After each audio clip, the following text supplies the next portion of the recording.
Let's go, everybody. Hello, and welcome back to another episode of the LA Poker Roundup. As always, I am your host, Ty Dobberton, along with my co host, Derek Kwan. What is up, everyone? All right, it is April 22nd. It is 2025, and this is episode number 82. Man. So, we have got a really fun show for you today. As the headline says, we're going to have a special guest for you later on, Mr. Elvyn Bello. However, as is always the case, whenever you have something fun to do or some place important, you have to be, your car breaks down. So, poor guy is getting a jump. His battery died out there grinding them cash streets at Commerce, trying to become the next Poker Pro, Commerce Pro.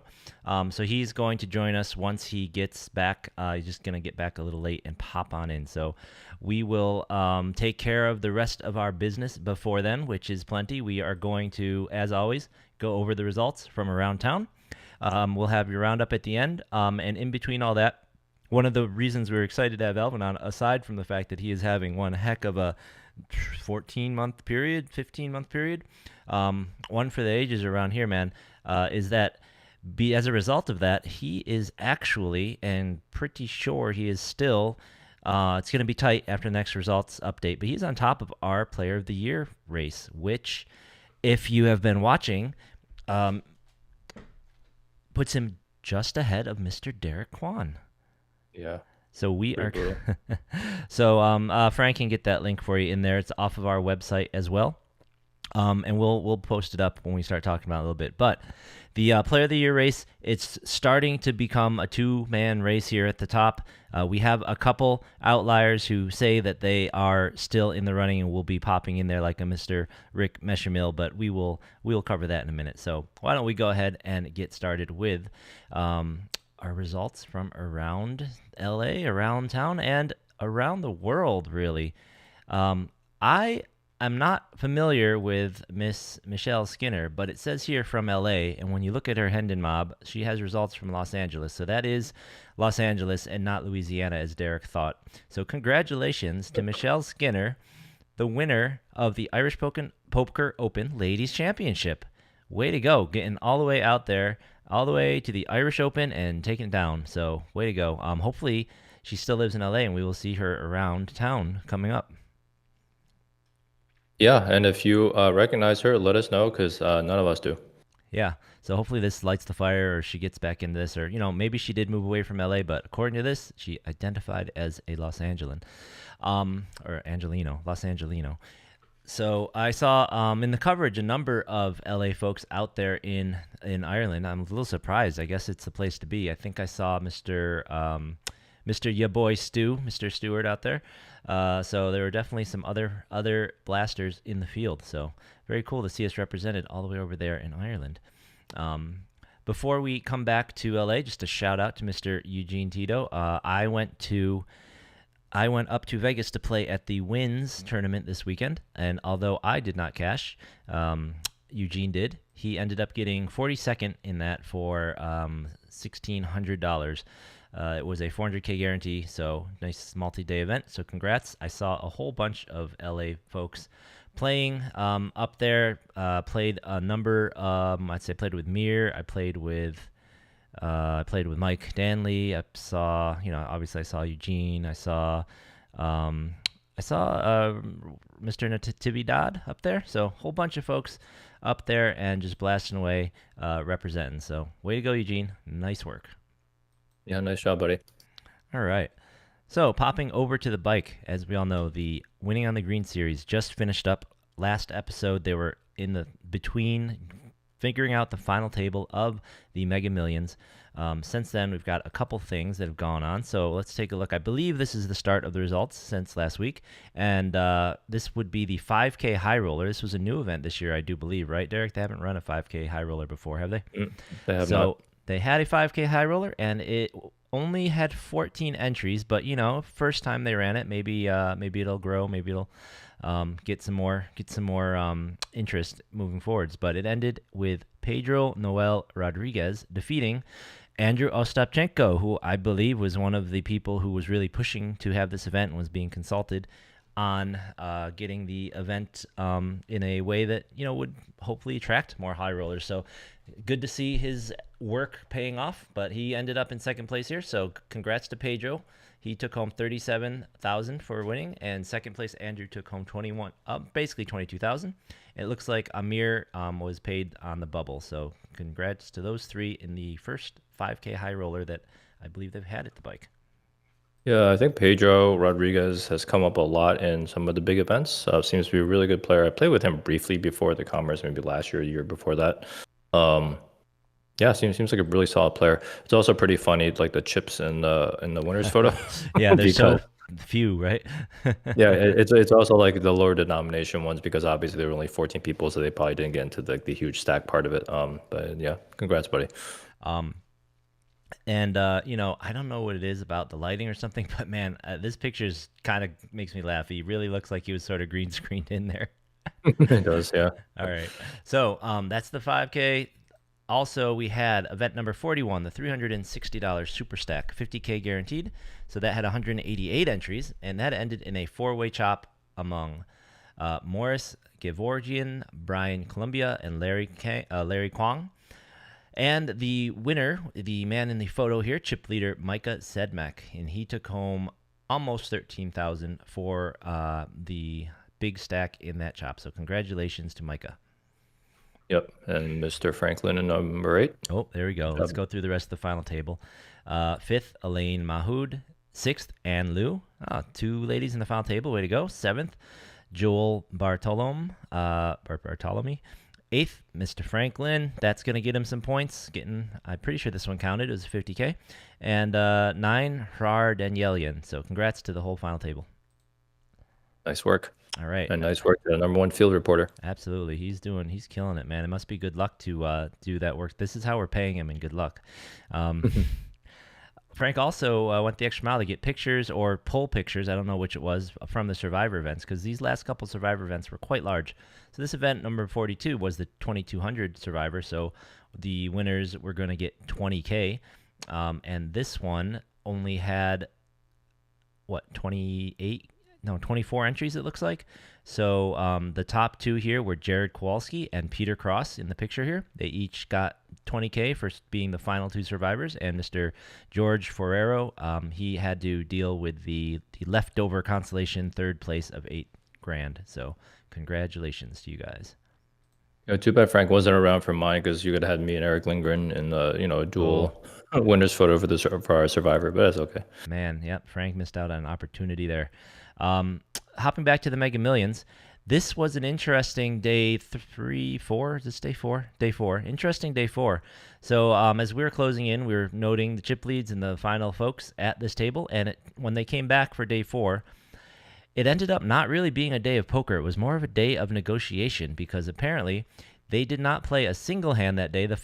These five fellas came back, they negotiated, they worked out a deal, and they ended up chopping without playing another hand. And I have to tell you, if I had come back that day, taking another day off of work, we would not have been chopping. I don't care if I had 2 chips. I said, you didn't chop last night and you made me come back. We are playing.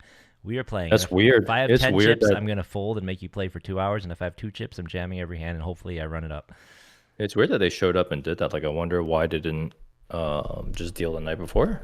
Yeah, I mean, it could be a number of reasons. I mean, one, you're just too tired to make a good deal. You're too tired to play, too tired to think about what the best way to make a deal is. 2, overnight, you started realizing what kind of money you're talking about. And now you want to make a deal. Maybe you didn't before. Adrenaline wears off a little, Maybe 3, maybe people are calling you. Maybe people who are your backers or maybe people who you owe money to or people who are excited about the money starting to call you and getting in your head. Who knows, man?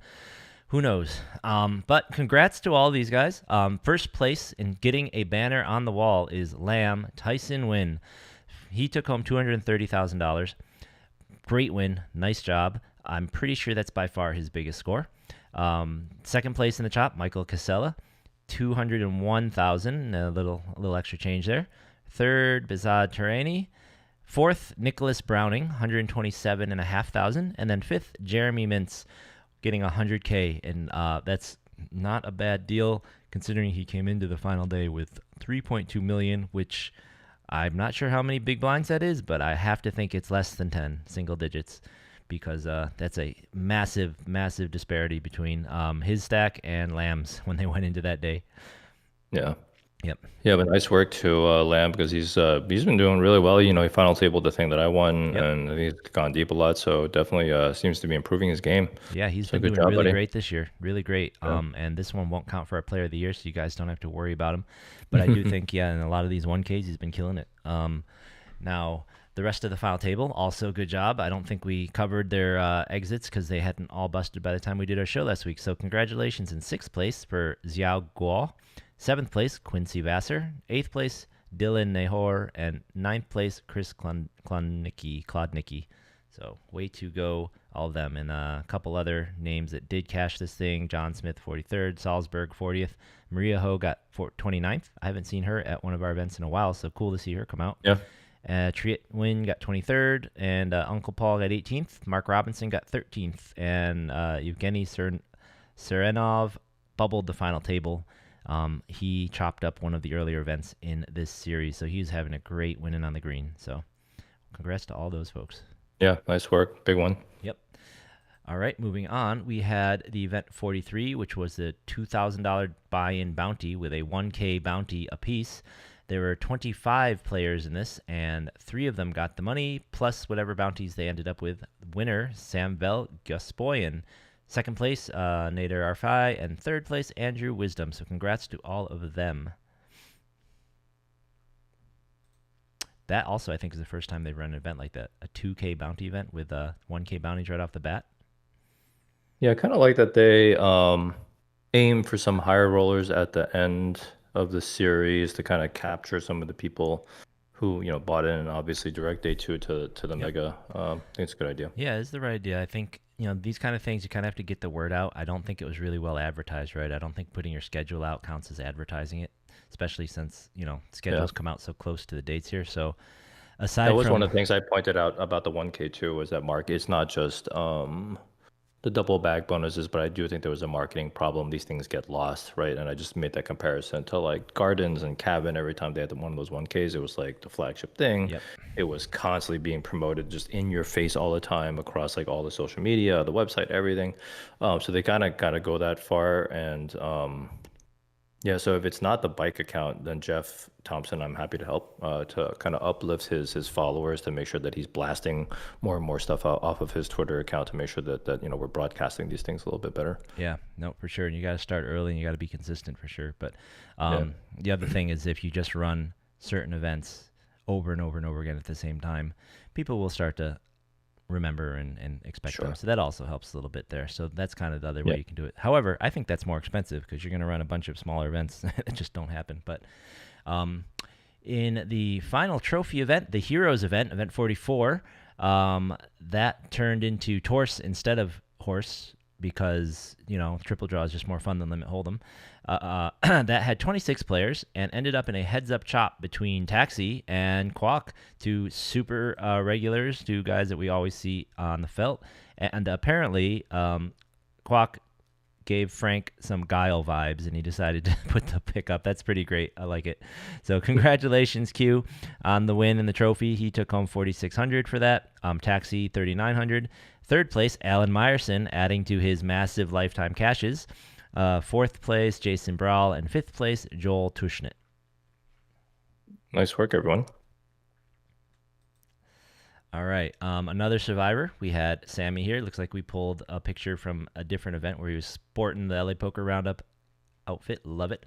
So this was another 1K survivor. So there were 3 full survivors and a 4th mostly survivor. So congrats to Sammy, Leonardo Carrillo, Eric Nason, and the mostly survived William Faberbach. All right. So that wraps up the winning on the green. Now, there was a short series over at the Gardens last week, and unfortunately, the Gardens apparently has a new policy where they just don't put results out, like, almost ever.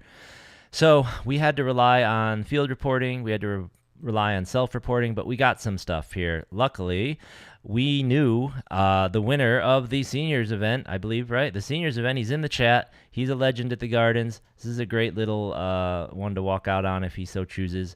Congratulations. Jeremy took home the trophy in a 4-way chop here in the seniors event. It had over 200 entries, and we don't have the rest of the final table because we can't get results from the new the new runners of the events down there. But we do have the top four who chopped. So congrats, Jeremy. Congrats to Paul Wynn. Not Uncle Paul, but Falk. And congratulations to 2 other guys whose names we didn't get. Nice work. I still those trophies are still nice. I mean, I always when I was thinking about the guards trophy, I was thinking about those big long ones. I guess one of the ones that you have, but those are still nice. And I think Jeremy, I'm pretty sure there was a tall crystal one. So this is yeah, right. I think there was this. a tall crystal one. Okay. There's also a tall crystal one. They have this cup that they did for like one series and also for this tournament randomly. And then they had tall crystal ones and then the round crystal ones. Okay, somebody make tall crystal trophies because I want one of those. And we're gonna get to it in a minute, but we do have the power to choose a trophy pretty soon. This is true. So is Jeremy wearing his WSOP ring in that? Is he? He just might be. I think he just might be. Yeah, that looks awesome. An awful lot like a WSOP ring. That's awesome, buddy. All right. Flaunt that thing. So the other event we have some results from is the 50K guarantee $360 deep stack. Where, in all these, remember, money was added to the prize pool. And what I heard was the money was added to these prize pools because they had extra tournament promotion money lying around, because in previous years, they always would run kind of a points thing where you get to do a free roll, and then that free roll maybe gets you into the main event, the World Series main event, or some other events. Well, they didn't do the free roll this time, so they needed to put that money somewhere. So they put that extra money into these events. So that's kind of where that money came from here. Nice. So this had over 200 players as well, ended in a 4-way chop. And we have some more names from this one because here we have a little more reliable, someone who's a little more used to getting the names and the numbers and the chips here, because Mr. Larry, Mr. Joe Vile, Mr. the smiling and most smiling floor guy around, we had Larry in there, got 4th in that chop. Way to go, Larry. The rest of the folks chopping this up, I'm guessing this guy in the picture is Daniel, the man. He got almost 18 grand for that in the trophy, so way to go. Second place was a Dante. Third place was a Zavin. They both got approximately 13 and a half, 14, and then Larry got about 10K for that chop. So that is quite a nice take home for a $360 event. So way to go, guys. I think we rant about this every week, and unfortunately Gardens is landing in here now too. I don't get the resistance to posting results. It's like the lowest cost, lowest effort thing you can do that people really want. It makes no sense. Like, in that matrix that you might do for business priorities of things that are like low cost, low impact, right. High cost, high impact, right? The things that are low cost, we like to call those low hanging fruit. The low-hanging fruit, those are the ones that you just automatically do.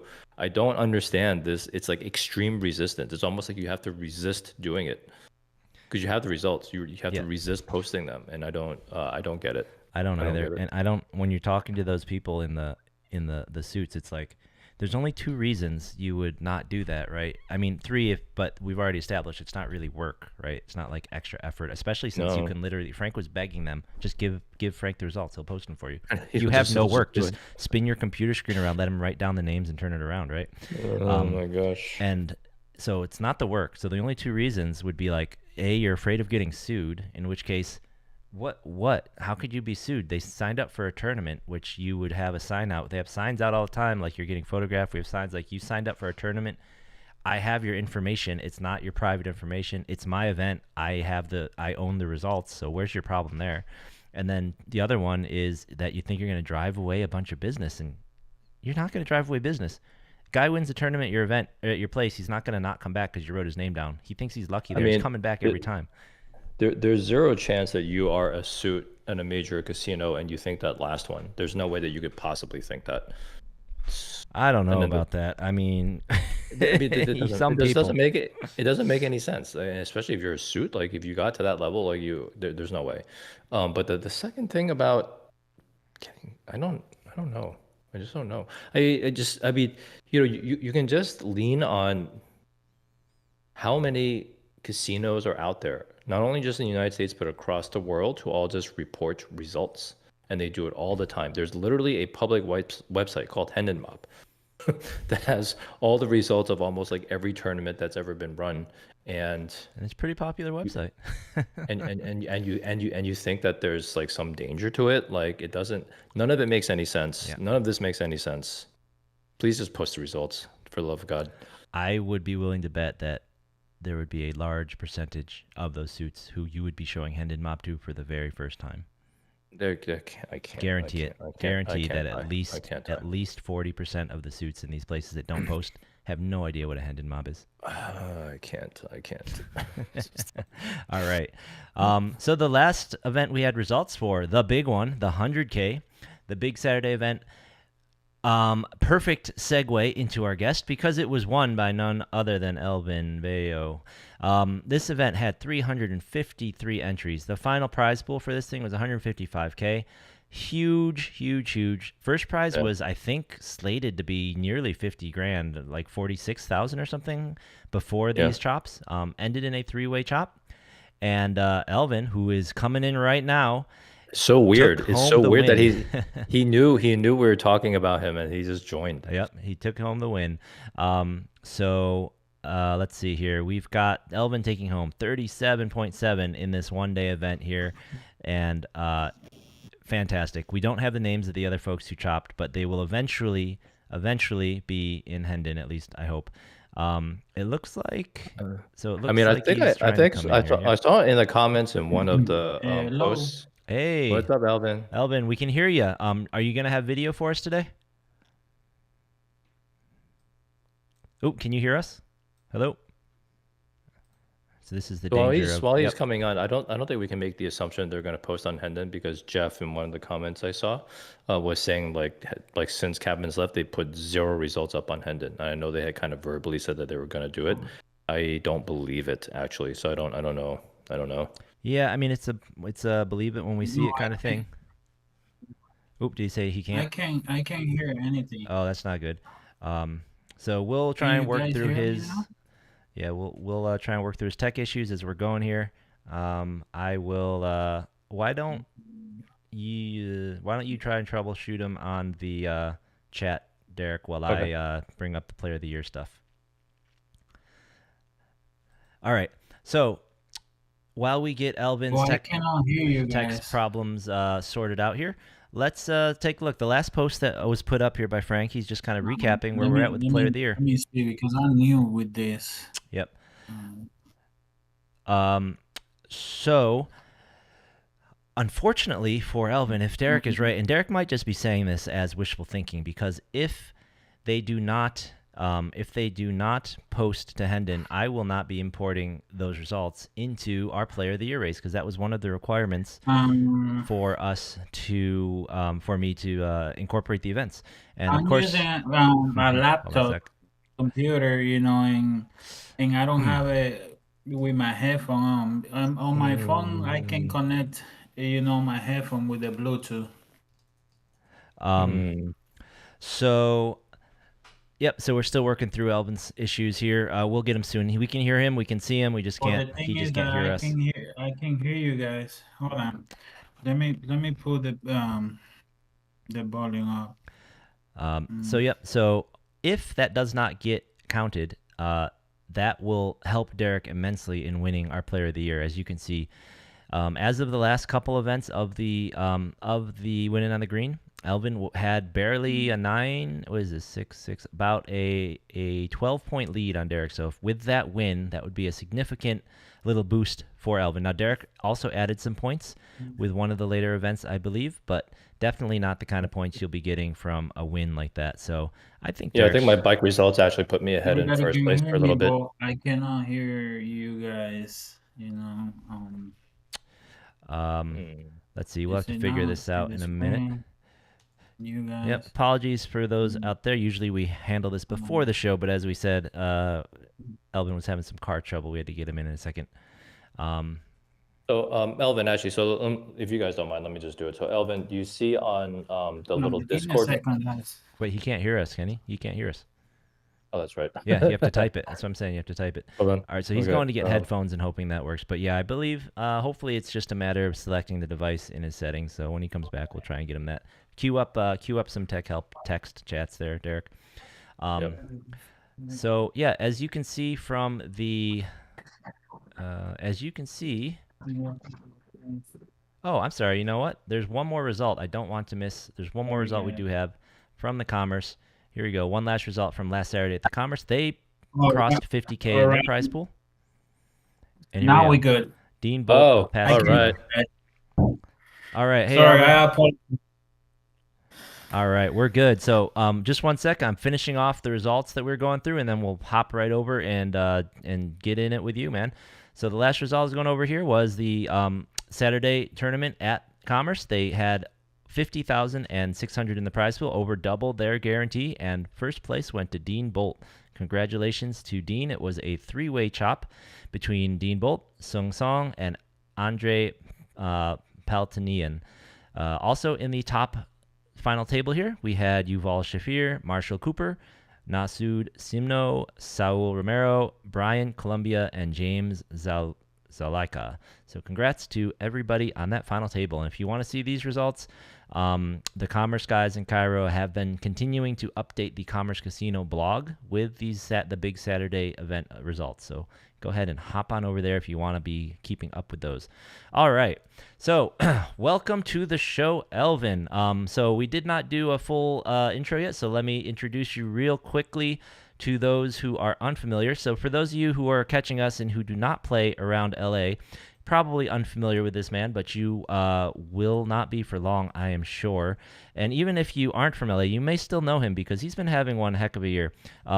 This guy, as you can see, he had a little Poker Go appearance. He got his first Poker Go cash this year. In the last year, he has gone from a 100%, or maybe the last 2 years. We'll get to that in a minute. But he's gone from like a 100% cash grinder.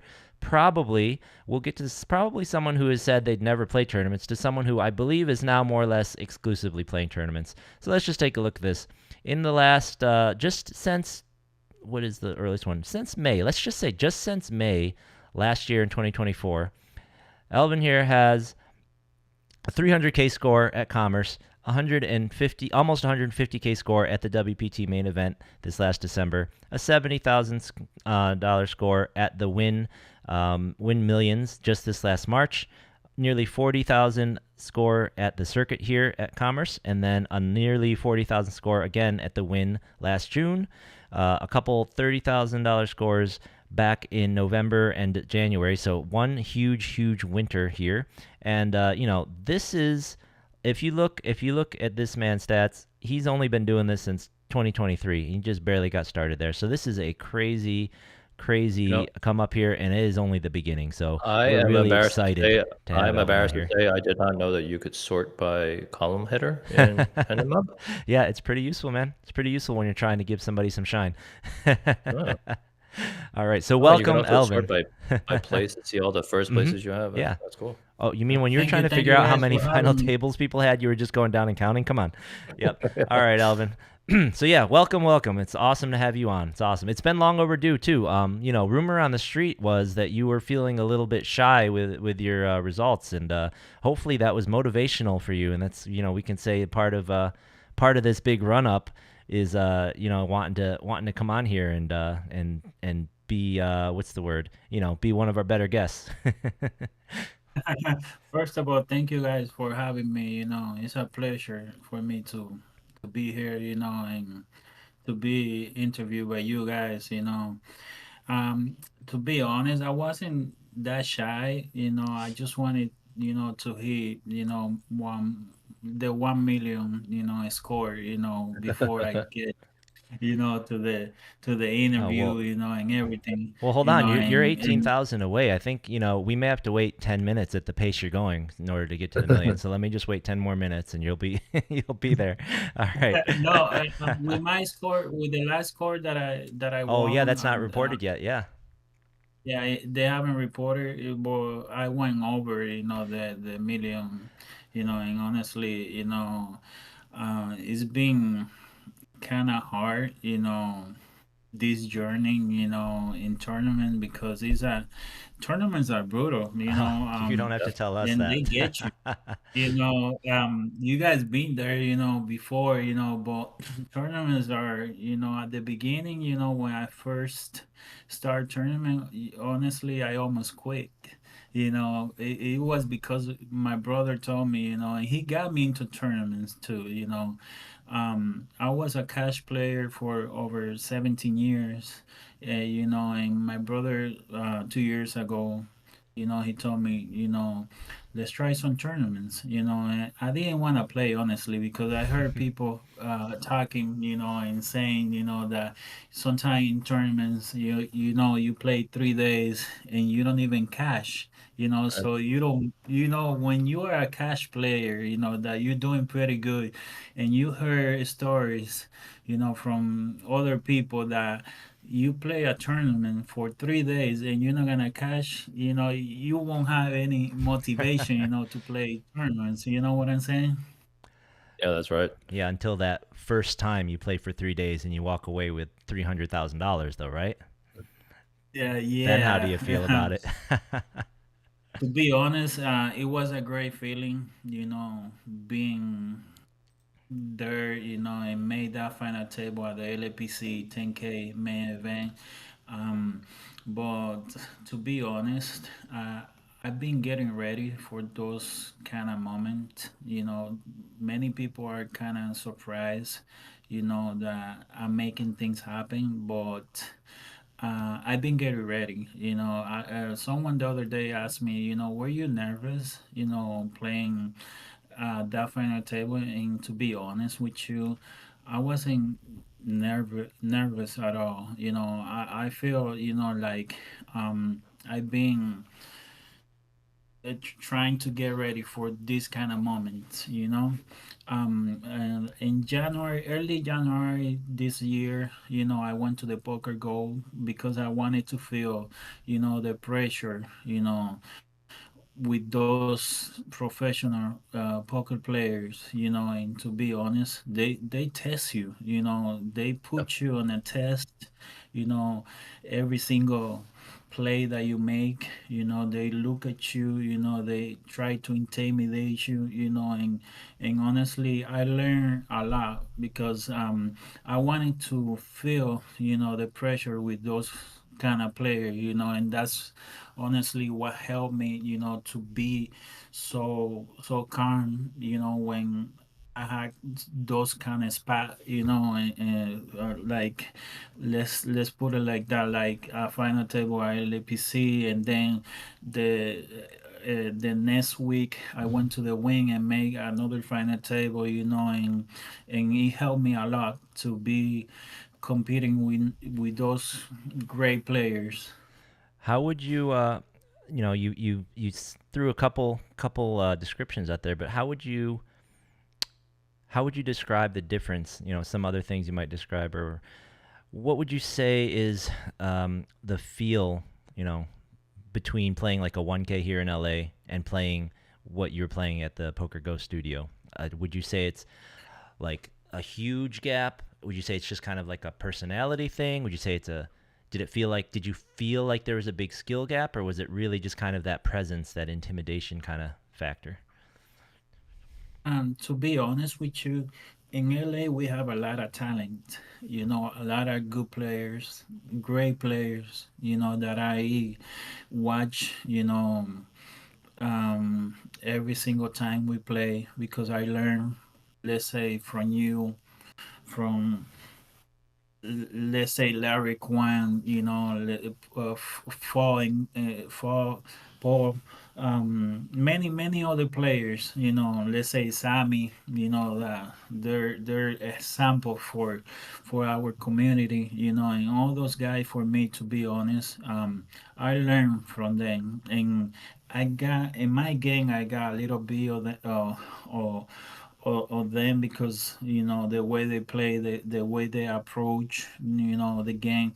But I can tell you one thing: what I felt at the Poker Go, to be honest, is something in another level.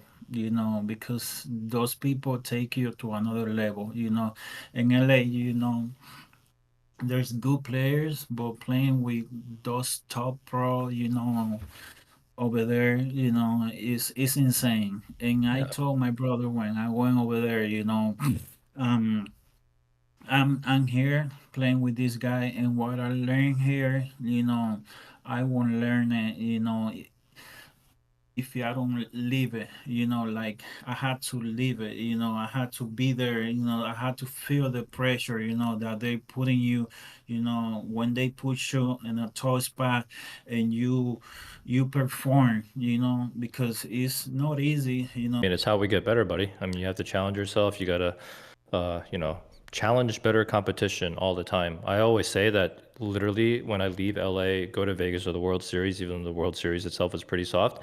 When you run into the top pros, it's just different. It's like all of a sudden, it's like I almost like forgot how to play being in LA for so long, and I have to just kind of like flip the switch and play a little bit differently again. But yeah, that's great, man. It's how you get better. Yeah.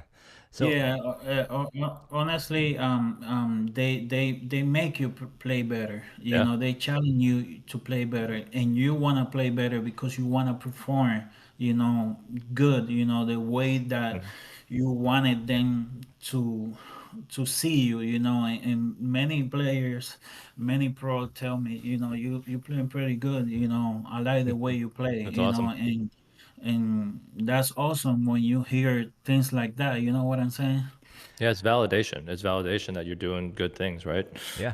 So there's a rumor going around that you don't actually, use GTO, you don't use solvers. So like, how do you get better? How do you study? How do you learn?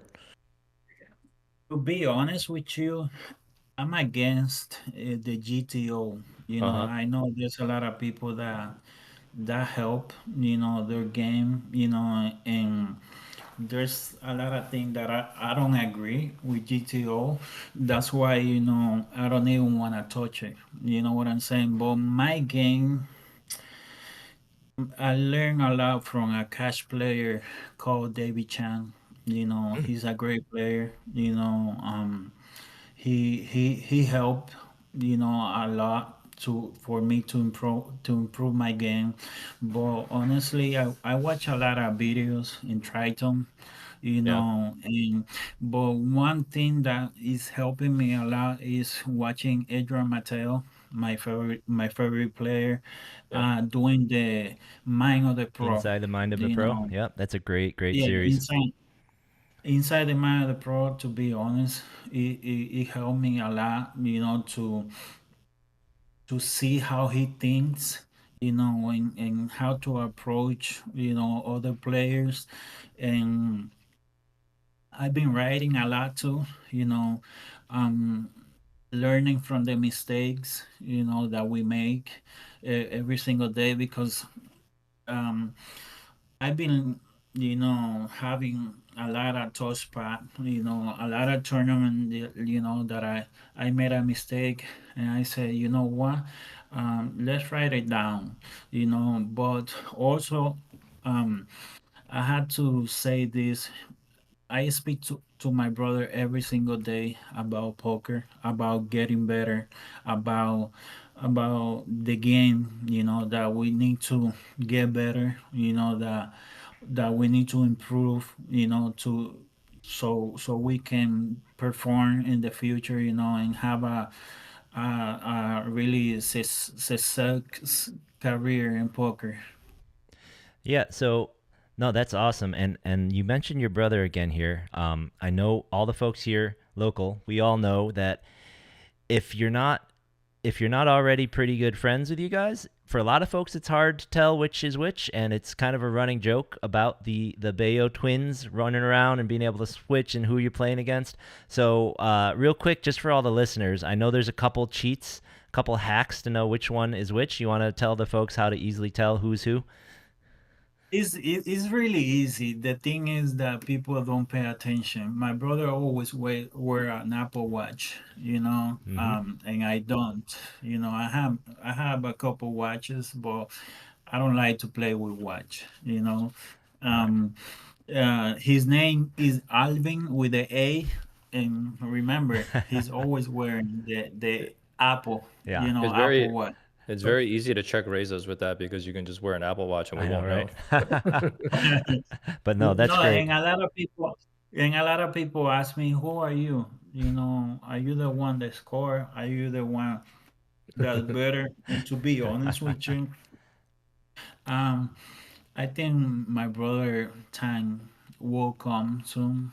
I Yep. he has a couple B score, before me, I say, you know what, that motivate me, to do what I'm doing right now, because he has like 400,000 in earning, and I have like 100 and something. I say, you know what my brother is doing, that's what we dream, so that motivation, got me to where I am today. You know what I'm saying? It's amazing. And we got Queens of Poker in the chat. She's asking, who's the nicer one? To be honest with you, we both nice, but my Uh-huh. brother is more nicer. More He's nice. more friendly. I'm that kind of people that I'm on the table. I don't wanna be sharing any information. My brother is like talking to this He player, does. to I the know other he does. player. Yeah. Yeah. I'm the one that tell him, that you need to be doing this, stop sharing any information. You know what I'm saying? Because they just wanna know who you are, because are you the one or you are the other one? Because they want to know how he plays or Right. how I play. No, definitely very cool. And it's also a kind of a tell if they should know and they're not noticing. Well, they're probably not very strong player because, like you said, they're not very observant. So that's always great. I kind of want Yep. to back up a little bit and get a little bit of your story, and it will. This is kind of you get the chance to tell the story first because I'm sure one day we'll have your brother on here as well. But I kind of want to hear. How long have you been here in LA? How did you get to LA? How long have you lived here? How long have you been playing poker here? Um. So let me start from the beginning. I Yeah, was a professional baseball player. Oh, Many people don't know that, awesome. but um, the first year that I came to the United States was 2004.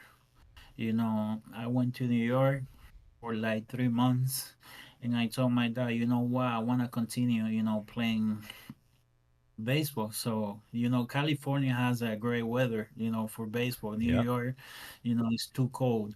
So I came, I was playing baseball in Cerrito College, then I went back to my country, you know, um, signed a contract with a professional baseball team, and then long story short, I got hurt, and came back to the United States and started working, um, and start working. And one day I sat down, to be honest, and let me tell you something, that nobody showed me how to play poker. I went to the casino to play blackjack. Hmm. I started losing in blackjack, and then I sat down in a poker table, and I remember like now, 2007, and and here I am for like 17 years. I didn't want to play tournaments. It's my brother's fault, to be honest. So yeah, we'll blame You him know, as you're taking all the money from the tournaments. Yep. Did your brother start playing poker at the same time as you? yeah, we start around the same time. Okay, very cool. So has it been a constant rivalry between the two of you, or has it just been more of a really friendly, helpful kind of relationship? Because I know you said it motivated you to see him kind of doing better, but I'm curious what your dynamic is like. Do you guys kind of tease you kind of needle each other and rub it in each other's face to get the other guy motivated, or are you guys just really helpful and cooperative? To be honest with you, in cash, we don't even um, it goes against. But once we start playing tournaments, we just wanted to get better. We don't compete, each other. Um, when he scored, big, that's the only thing that I use is a motivation, to get better, to to to score like he did. Because to be honest, um, um, last year, was it last year, he got third in the World Series. bracelet event, and to be honest, that the dream that every single player has, to be so close to a bracelet, and I'm looking forward, for this summer, to see what we can do, and do a lot of damage, in a poker tournament. Yeah, I think Paul. Yeah, Paul got fourth in that tournament, so that was a very. We were really hoping someone would bring that bracelet back to LA. I remember that one. Yeah, he did. Yep. I wasn't able to watch him playing that tournament because I was playing the main event, and running a little bit deep. Pretty much, it was my first time playing the main, and I cashed, the 10K main event World Series, and I was playing that tournament while he was giving me the good news that he made the final table on that tournament. So we're looking forward to repeat something like that this summer. Absolutely, man. It would be wild. It would be so cool if the Twins made a final table, the World Series. Oh yeah, that'd be amazing. That would be such a great story and be really fun for Yeah, the announcers. you would be featured like crazy. Yeah. Samuel Sean said that he got to watch on the rail and that Alvin played great. So in the chat there, um, very cool. So it's interesting. We kind of perked our ears perked up when you said you used to be a professional baseball player because there's been a number of folks we've talked to around, right? And there's a number of folks in the tournament scene, like the we have the pro boxer out there, right? And a couple, and Jeremy was a basketball guy before he hurt his knee. It's interesting just to us to see how many pro athletes really gravitate towards tournaments here. I had another question. I have two questions. First, with that pressure that you mentioned before, it really sounded like you actually. A lot of people hate that pressure, right? I don't think maybe not a lot of poker players, but maybe a lot of people in general though they really hate that kind of environment. But you kind of the way you described it, I almost got the sense that you really relished it. Like it was really a positive experience that you really got a lot out of. Do you ever feel that when you were playing cash before for those 17 years before? To be honest with you, when I was um getting from like $100 buying cash to 300 no limit, I felt my legs were shaking, those times, in tournaments, they still do, but to be honest, I like to compete. That's what I like from tournaments because to be honest, I love more cash than tournaments, but what the competition that tournament has, to be honest, you don't have it in cash. Mm-hmm. So that's why I play so many tournaments. Right now I play more tournaments than my brother, and to be honest, I think I was born for this kind of pressure. That the other player put you on, and you had to deal with it, in order to make it deep in a tournament because you're facing, really good players, and that's how it is. Yeah, no, absolutely. And I feel like this is something we hear from a lot of the former athlete types, right? Just, and Derek and I have the same sentiment, right? These trophies, you're not going to remember if you won 100 grand or 120 grand, right? You're not going to remember if you won 300 or 250, but that trophy, you're going to keep that trophy forever. You're going to have that picture and that name, your name as a champion forever, right? So, it's hard to put a price on that for some of these events. Other question that I was thinking of is, I wanted to go back. You mentioned how you stay away from GTO, how you dislike it. I'm curious, what if you'd be willing to share some areas where you really disagree with GTO and you think that some areas of strategy where you think that they've got it wrong. Okay, right here. So let's put it like that. This is why one of the reasons why I don't like GTO or why I don't agree with it. Um, let's put this kind of scenarios. Um, this guy has 10 big blind under the gun with 10-9 suited. GTO said that that's a jam right there. 10-9 suited under the gun. But to be honest with you, that's not in my game. Um, I'm not jamming 10-9 suited under the gun. For me, that's a straightforward. I will fold that 10-9 suited, and let me tell you something. Let's say this round pass and I had like 8 bigs, 7 bigs, I can still win the tournament. You know what I'm saying? Because when I got second, when I chopped second on the 10K main event at APC, I got 6 big blind on day three, and I came back and pretty much chat with Mike, and the rest is history. You know what I'm saying? Let me put you another scenario. This happened to a friend of mine, from LA that we compete here. He's a really good player. We were playing the 3,000, the 3K at the wing, with 19 player left. I don't want to say his name Mm-hmm. because I respect that player a lot. I love the way he plays. He got like, let's put it like that. Everybody fall to him. He's on the bottom. He got 11 bigs. He got pocket three on the bottom. For many people, that's a straight jam right there.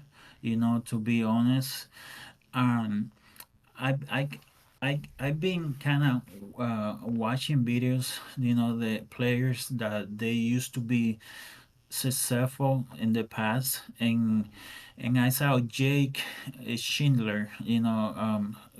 You know Jake, Yep. right? One of the Yep. online So killers that also is mixed in the cheating, right? Yep. yeah, but I wanted to see a couple of videos of him to see why he was so good, Mm-hmm. because he was good, Yeah. in what he was doing, and I remember like now a play that he made on the bottom, I don't know, I don't remember how many players were left, on that tournament, but on the bottom he got like 12 bigs, 13 bigs, and he got pocket fours, and he folded. He didn't even Yep. open. You know, Yep. those kind of spot, that GTO tell you, that you're supposed to jam or you're supposed to play this kind of hand. I don't agree with it. The long run is gonna cost you, a lot of money, and that's why I don't agree with it, and I don't even want to touch it because there's a lot of players that do a lot of play, and they tell me, "Oh, that's GTO," and I don't agree. You know what? You know, Yeah, so I don't want to turn the podcast into a GTO, Yeah, conversation, but save it for your we can channel. definitely. I'm seeing your next episode already. The Yeah. Derek analyzed the hand Yeah. and Elvin analyzed the hand. Yeah, Yeah. yeah, that would be a great episode. But Elvin, like, yeah, let's grab a beer. Let's talk about it. I'm gonna say, when you drop Adrian Mateos as a name and you drop Jake Schindler as a name, these guys are actually like solver experts, and they definitely take exploitative things. And actually, I think 10-9 suited under the gun with ICM is probably a fold from GTO, and then maybe fours on the button It's if probably it's definitely jam like for chip. my final. Actually, final table, it might be close. It might actually be close. But yeah, these guys are experts. But the thing that makes Mateos and Schindler and Chidwick and all these guys experts is because they're so good at GTO. They know all of it, but then they're very good at the exploitative part. They know when to like adjust. They know when to do something different. So you're absolutely right that these guys are killers. But yeah, I'd love to just sit down and talk to you about GTO sometime. it, Go ahead. Go ahead. also I want to bring this kind of play because people told me that I was crazy about this play. Adrian Mateo, he got at this time and the 100K main event Triton, you know, he got 35 bigs. No, no, I think it was 55 bigs. He opened early position with ace five suited, the bottom three bet, and he four bet jam with ace five. When the bottom three bet, to be honest, Adrian Mateo is Adrian Mateo, but in tournament, that is so expensive. For them, it's another tournament, but you're not gonna get me out, like that. With 55 big blind or 35 big blind. I think it was 35. When he opened the bottom three bet, he four bet jam. Ace five suitor. For me, that's GTO thing that people see it like, oh, that's normal. For me it's not normal. For me, I see it like he point his whole stack. You know what I'm saying? Let me bring another case. In the 3K final table that I made at the wing, that I finished seven, I opened under the gun with 2018 big blind, right? With ace king. The bottom three bet small, and and I'm looking, and I got a read of the guy. So I ended up calling with my ace king. I didn't jam 18 big because ace king, to be honest, when you see me in the future and you see me on the final table, I'm not getting out of the tournament with ace king because it cost me a lot in the past, and that spot I just flat the three bet. Flag came like 10, 6, 7. I check, he continued, I folded. So when I busted the tournament, he told me that he got aces. So I got two page on because of my move that I made with ace king. But for many people, honestly, in a final table, that's a jam. Yep. And for me, it's not. And It's a that's beautiful thing about poker is that there's not an exact like correct way to play, and you just play the way that kind of works for you, right? So I think that you are very good at just navigating situations. You have good situational awareness. You have good card sense, right? And if you have those things, you don't have to stick to the spreadsheets. How you mentioned there that you had gotten a read on the guy. How important to your game is getting reads on the other players? Would you say? And would you say, that's one of your strengths? Like, what would you say are your strengths? Whether it's kind of personality or just strategically, what would you say your strengths are that have let you be successful for 15, 17 years? to be honest with you, that's my main thing, to see, to get a tell from the player, especially when we are going in the tournament deep, early on it matters, but it matters most when we getting so deep in the tournament, when you see so much money up top, and you don't wanna blow it up, you don't wanna point your whole stack. Let's say you raise early position with pocket 10, pocket nines, and you get three bet, you're getting three bet by better hands, better per most of the time. You know what I'm saying? And to be honest, everything is not perfect. I remember I made a final table in Florida, monster stack, WSAP ring event, with 10 players in the final table. The bottom open, he opens, and I jam like 18 big blinds with pocket nines. For many people, that's a standard.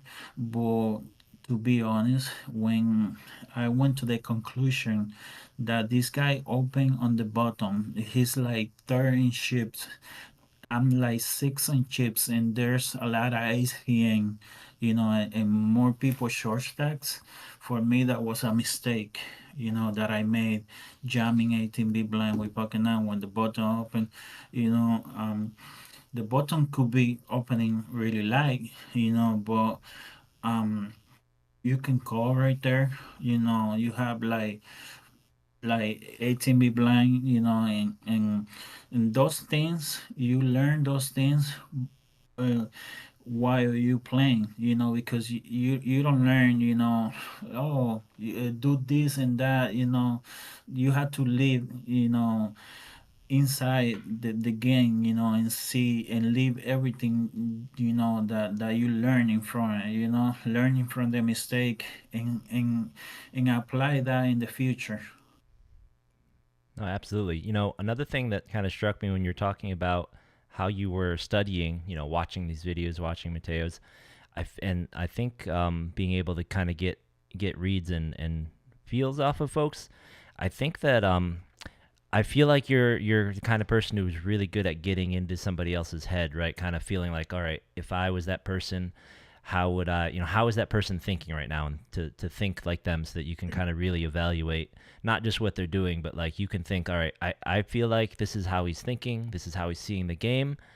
Now I can agree with it or disagree with it. Now I can, I'm not just saying like, oh, he folds threes on the button. You can think like, why is he doing that? And you can get into his head a little bit, right? And I feel like that's helps.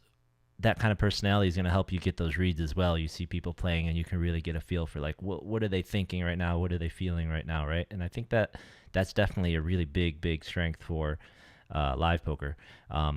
With that in mind, do you ever play online? Do you enjoy it? Do you play much? I have never played online, and to be honest, I don't really want to play because I don't trust, the online, process and everything.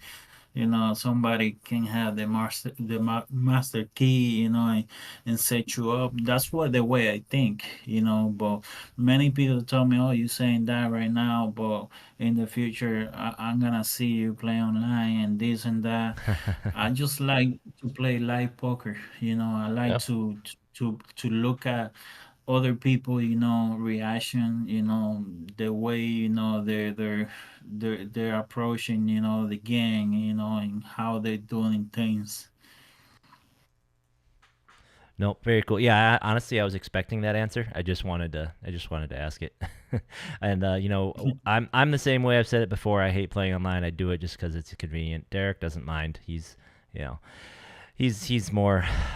He's like, all right, I might be getting cheated, but I still think I can win. Right. I don't. Yeah, Yeah. I respect, I see Fausto, all the time, Yep. playing, and I haven't even playing a satellite, online, but who knows? Oh, In the future, maybe. Derek has the perfect warm up online satellite for you to play for someone who doesn't like it. He won it last year. It's great. You just enter on your drive up to Vegas as soon as you cross the state line, and then you just forget about it. And then when you're checking into your hotel, you check your phone and you win a seat to the main event. That is a perfect entry level tournament for someone who doesn't play online poker, right, Derek? That's right. The flip and go. Just have to win 12 flips and you're in. um, Cool. So I want to eventually jump over and start talking about the Player of the Year race, but I have one last question for you, and maybe Derek has one as well. I just kind of if want to get your opinion on as such a consummate cash player in the LA area, right? I think it would be we don't talk a lot about cash, but since you are so experienced, I kind of want to get your opinion. What do you think of the various casinos and games around town for cash? Like what's your favorite place to play? What's the worst place to play? Et cetera, et cetera. To be honest, the best play to play cash in LA is Hawaiian Garden, the Garden Casino. I've been grinding at commerce, the hours for Oh, the yep, yep. poker protein, to be honest. And in those games, I feel so miserable, like there's no action, like we have in the Garden Casino, and they have a great game called the Bounty Game, 5 by 10. If you win two hands in a row, everybody pay you 25, and that's the only game I play, to be honest, because I love action, I like action games, and those kind of games honestly help you in tournaments, because in tournaments you have to stay aggressive, you know. stay aggressive, but you have to know when to stop. Because if you aggressive the whole time, you're gonna hit a wall. You know Hmm. what I'm saying? Yeah. Yep. No, very cool.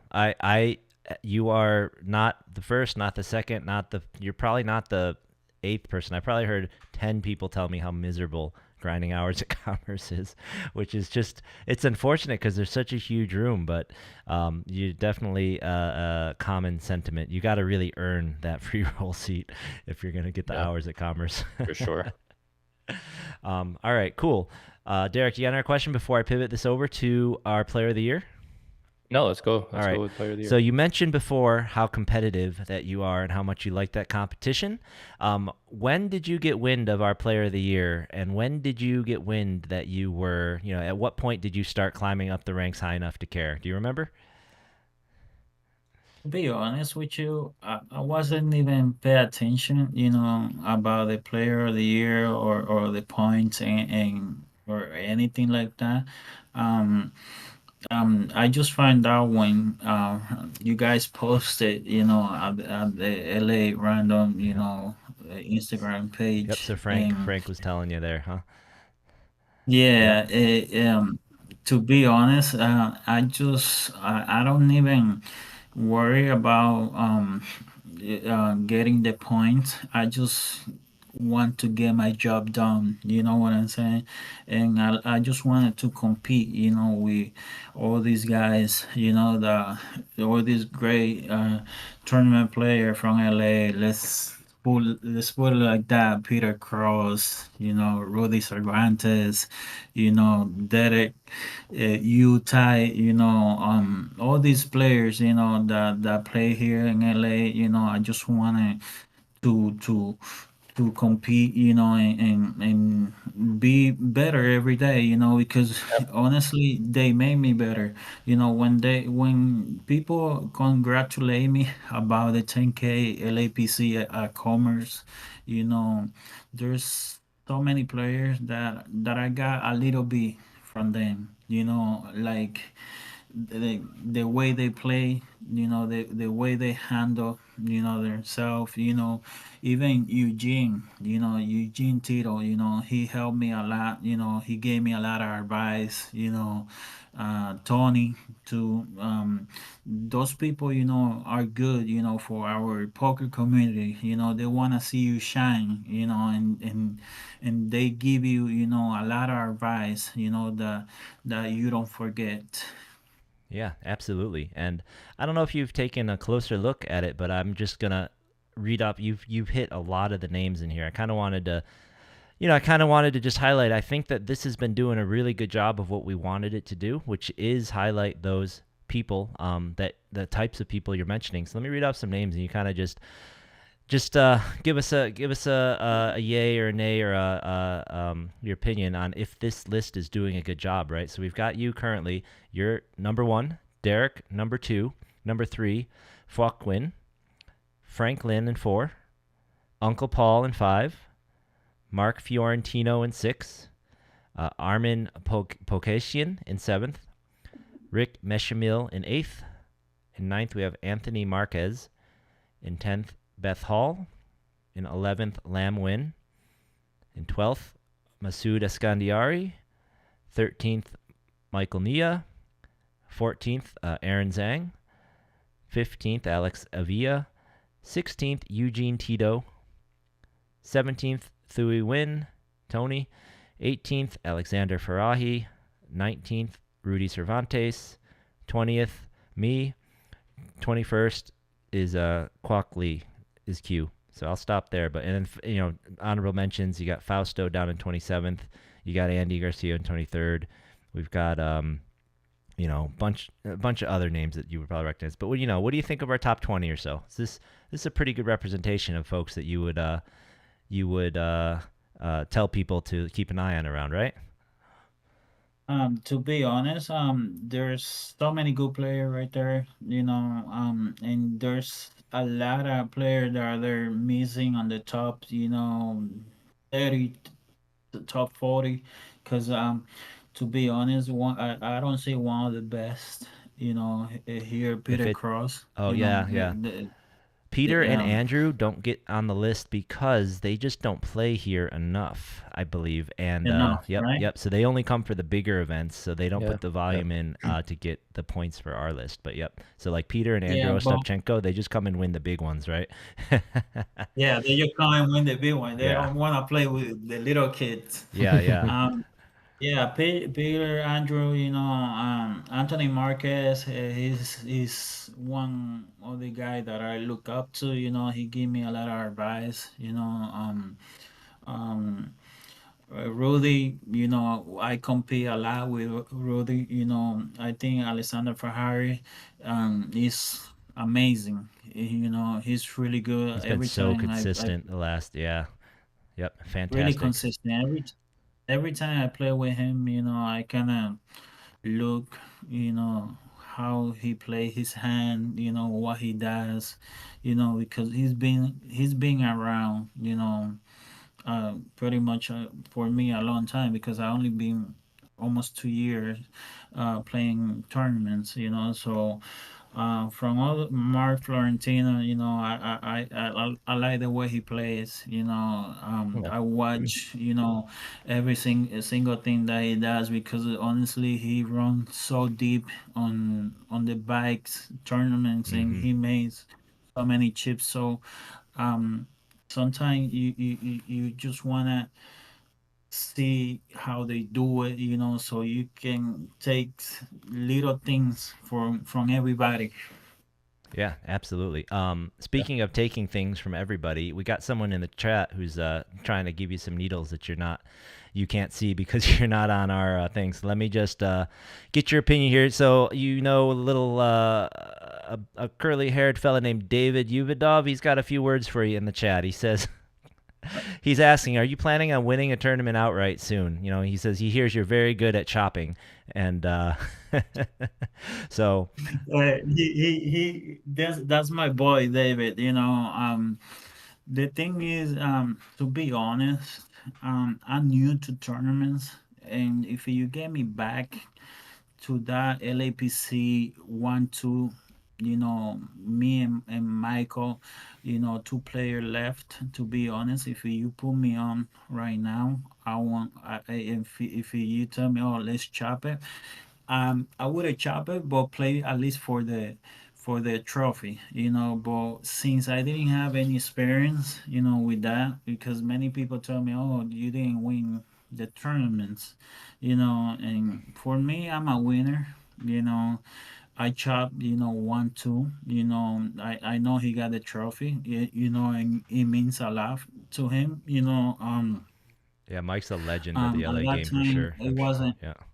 Yeah, at that time it wasn't that important for me, but when I see a couple professional players, that when I went to Miami to play at the Hard Rock, he told me, "Hey, did you get second, at the LAPC, man? Because the LAPC, man, used to be so huge, when WPT Hmm. used to come here. I wasn't even planning to play tournaments. When it was huge when they had the huge guarantee and everything, Yep.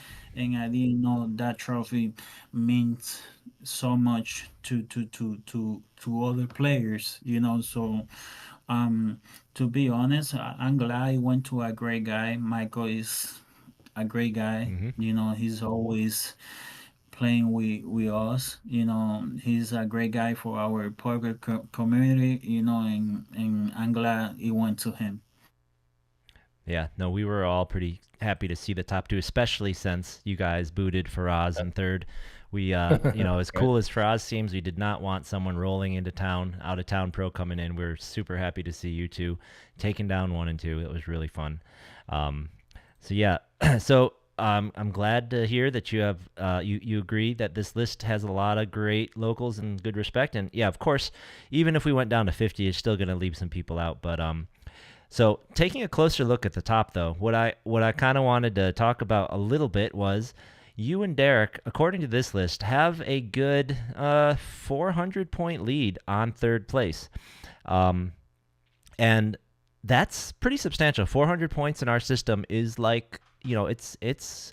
I imagine Frank can probably tell us in the chat, but like the first place you just got in the event you this past weekend, I would imagine that's going to be worth around 400 points or so. So 400 is a pretty sizable lead on the rest of the field. Now, the last series of this of our Player of the Year race is the circuit coming up in May. So I'm curious if we can get,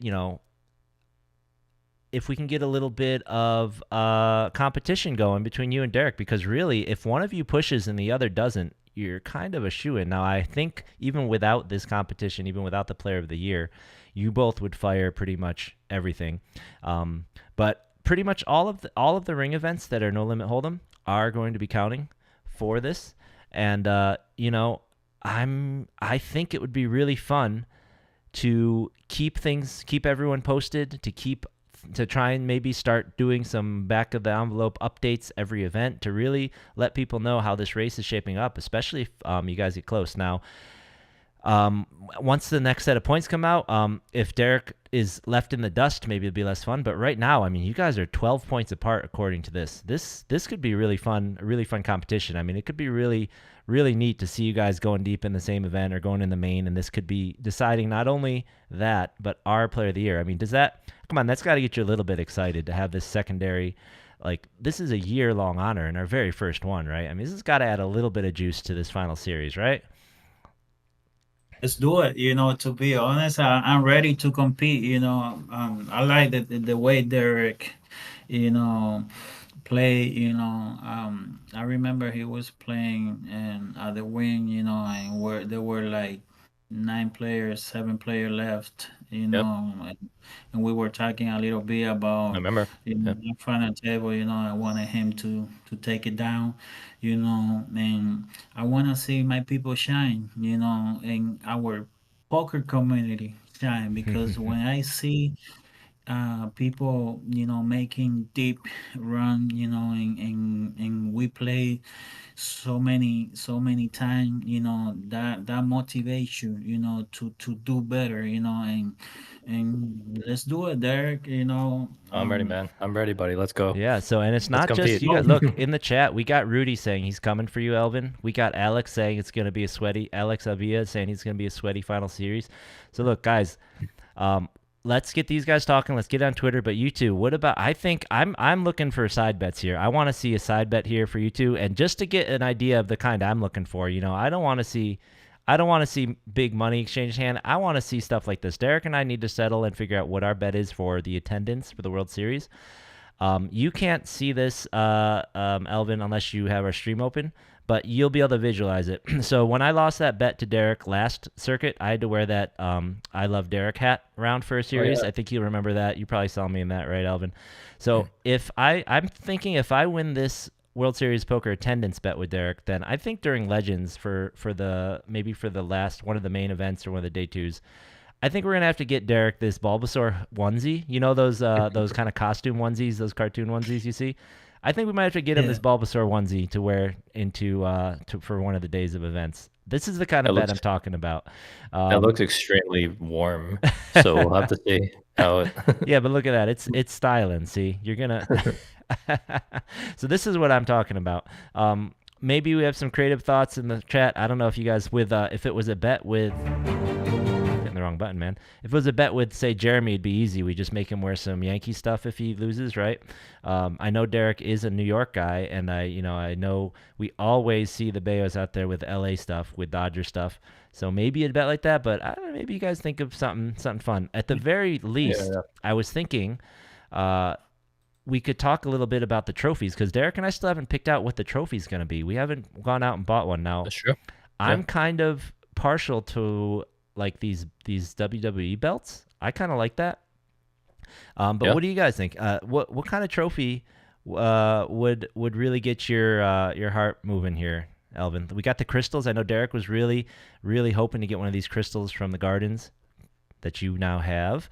What would your preference be? Maybe we could let the winner pick out the first trophy. I don't know. We got options. I'm down for anything. I just wanted to compete, and let's see what happened, Yeah, so I think we'll have to talk. Maybe we'll have to talk with Cairo and we'll talk with Kevin. We'll have to see if maybe we can get like the top 20 of our player of the year posted like every couple days. If they give us results fast enough, we can quick churn them and put them back up. Maybe that would be cool. We could get those posted up at the circuit, and then you guys could really talk some smack like there. Derek, you or Frank will have to actually put them up though because I can only go on the weekends. But Yeah. um, but yeah, I think that'll be cool. So guys in the community, especially, it's cool to see a lot of the top 20 in the chat right now. And Julie, so with Jeff's final table, I think he got points, but that's not going to get him on that first page. I think it might be one of his first times he's got points that count. So we have that list on the website, the Excel sheet of which events count. And if you play an event that counts in cash, you get points. So if you noticed, these guys had, Derek and Elvyn currently have 3,000, around 3,100 points for the top. The top 20, you've got to have over 2,000 points.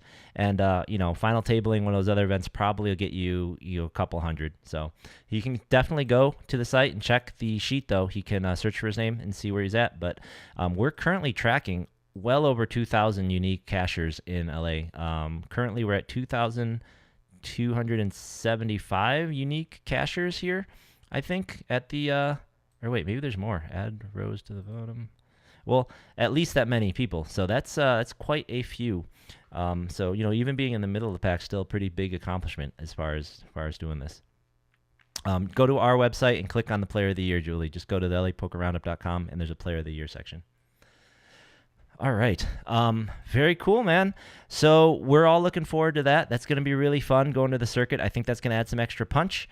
And yeah, our hope, if you're listening, Jeff, our hope is to maybe steal a couple minutes during Legends to give the trophy out. That would be pretty fun, I think. So Yeah. Yep. So that's kind of the plan right now. All right. I don't really have any other questions here for Elvyn. Derek, you got some more? You got some more questions you want to throw his way? No, thank you for coming on, man. We really appreciate it. This is an awesome episode. Amazing to hear how you think about poker.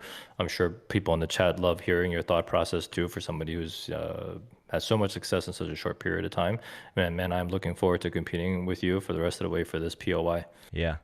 Yep, it's been a pleasure. Yeah, I really love you meeting you. guys. Yep, and really love your attitude You about guys everything. Is so great. thank you guys for having me, and for support me,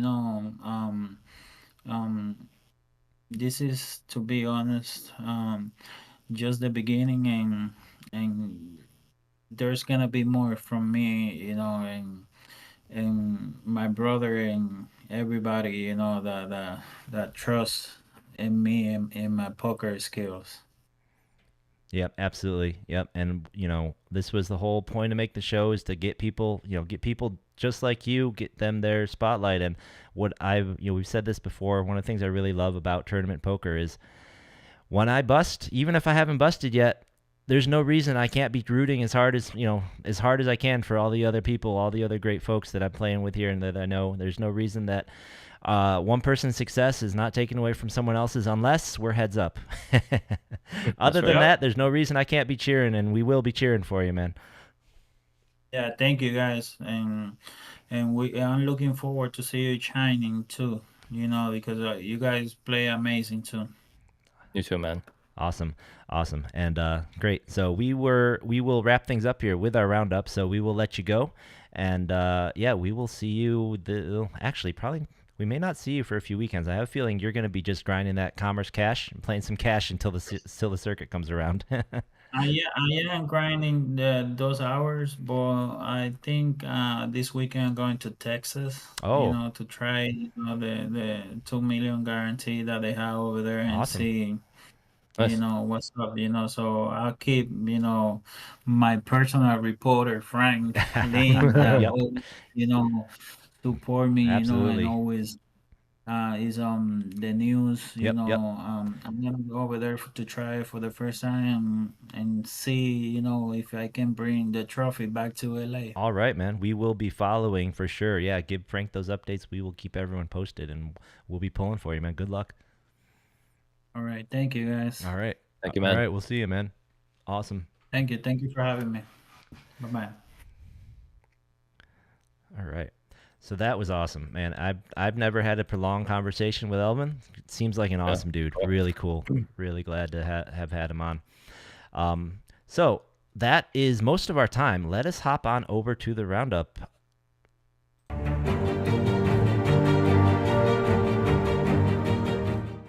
So this weekend, it's an interesting weekend for LA. It's one of those rare weeks where there's not really a major series going on. Now, there was supposed to be a longer Garden series going on before Cavan made the trade and moved over to Commerce, and their series got severely shortened. So what that means is all we really have this week are dailies for the most part. Now, checking out the Hollywood Park monthly calendar, though, it just so happens that this weekend on the 27th, on Sunday, they are doing their 50K Sunday special. So I believe that is the largest thing happening in town this weekend. So if you do want to play, Sunday special is probably where it's at. So head on over there. That's a $360 buy-in. 40K starting stack that starts at 10 a.m. Reg is open until 2:30. So that is where I would be, except I am going to Vegas again this weekend. Now, this weekend I'm not going to play. This weekend is just for pleasure. I'm going to go see some shows, going to go have some fun. But yeah, if I was around, this is where you would find me, is Sunday at Hollywood Park. Now, also on Sunday, it just so happens, this Sunday at Lucky Lady, they will be doing one of their larger tournaments, a 20K guarantee, and that starts at 3 p.m. So it's kind of convenient. You can go play Hollywood Park, play that 50K, and if you don't have any luck there, you have plenty of time to head on over to Lucky Lady to play their 20K. So that is the Sunday migration, if you ask me. Aside from that, they just have the regular dailies going on over there this weekend. So that means on Friday and Saturday, they'll have 10Ks. Over at the Commerce, they are doing their regular weekends, and with no series happening, you can count that this Saturday's is going to be huge. They have doubled their guarantee from 25K to 50K both of the last weekends. This weekend, I wouldn't be surprised if it got to 60. The only thing really holding these events back in my mind is that you start with 50K chips, and it's just so hard to bust. I mean, I went there. I've gone twice, and I have only bought in once each time because as much coolers as they can throw at me and as much blasting as I can do, I just don't run out of chips before Reg is over. So It's nice. yep, it's pretty fun. It's pretty fun for sure. The problem is once Reg does end, now I suddenly can't win a flip for my life. I mean, literally, the last time I went, Reg ends. I've got 100K, got a short stack or a late Regger just doubled up to 60. I know he's gonna jam. I know he's aggro. He's gonna jam like 60%. I limp the button with Jax, and he jams ace 6 offsuit and beats me with 3 sixes, 2 sixes. Come on, I'm like, come on, this is just. It's getting rough. It's getting rough in them streets, but still a great event. You know, Kevin's doing a great job, and they will actually post your results. So if that's important to you, you got to go to Commerce for the weeklies, for the dailies. Over at the Gardens, they are still having their regular daily tournament schedule. They are still running pretty smoothly. Attendance is down maybe 15%-ish compared to when Kevin was there, but they're still sizable because if you recall, they were doubling their guarantees on almost every event. So this just means they're beating them by like half or so, which is still quite good.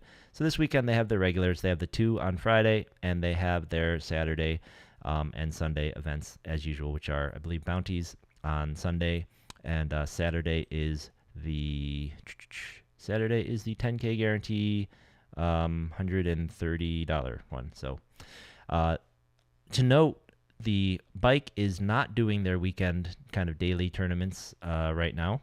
I'm not sure if they don't want to be competing with the Commerce's dailies now that Kevin's there, or if they just need a break after winning on the green, take a little breather. But I do not believe their dailies are happening this weekend. So don't go over there if you want to play a tournament. And then, as Elvyn mentioned, there's a great cash game hours promo happening where you get into the free roll at Commerce, and they are doing a smaller version of their Commerce Pro promo where if you are in the top 4, I believe it was, right? Top 4, or was it top 5 of that free roll?